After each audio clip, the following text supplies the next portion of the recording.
નમસ્કાર દર્શક મિત્રો, ચેનલ પર ન્યૂઝમાં આપ સૌનું હાર્દિક સ્વાગત છે। સાવલીનગર ખાતે આવેલ એપીએમસી હોલમાં ભારતીય જનતા પક્ષના સદસ્યતા અભિયાન અર્થે મીટિંગ યોજાયેલ, જેમાં તાલુકાના સરપંચો, તાલુકા પંચાયતના સદસ્યો અને જિલ્લા પંચાયતના સદસ્યો તથા તમામ કાર્યકરો, હોદ્દેદારો હાજર રહ્યા હતા।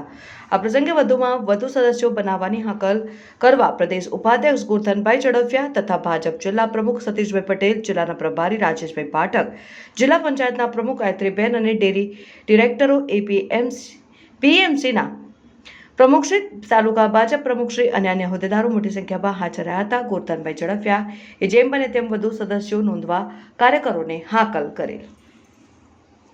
પર્વ 2024 ચાલે છે, એના ભાગરૂપે અમારો પ્રવાસ ચાલે છે। મધ્ય ગુજરાતના પ્રવાસમાં આજે અમે સાવલી આવ્યા છીએ। 1,19,00,000 અમારા પ્રાથમિક સભ્યો અગાઉ હતા। દર 6 વર્ષે સભ્ય નોંધણી થાય છે। એના ભાગરૂપે અત્યારથી અમે 2જી તારીખથી શરૂ કર્યું છે અને એના ભાગરૂપે વધારેમાં વધારે સદસ્યો બને, ગયા વખત કરતાં પણ મોટી સંખ્યામાં સભ્યો બને એના માટે પ્રાથમિક સભ્યો બનાવવાના ભાગરૂપે સાવલી આવ્યા છીએ અને અમારા ચૂંટાયેલા સંગઠનના બધા જ હોદ્દેદારો પોતાના વિસ્તારમાં તમામ વર્ગોને, તમામ સમૂહને, તમામ સમાજને સદસ્ય બનાવે એના માટેનું અભિયાન ચાલે છે।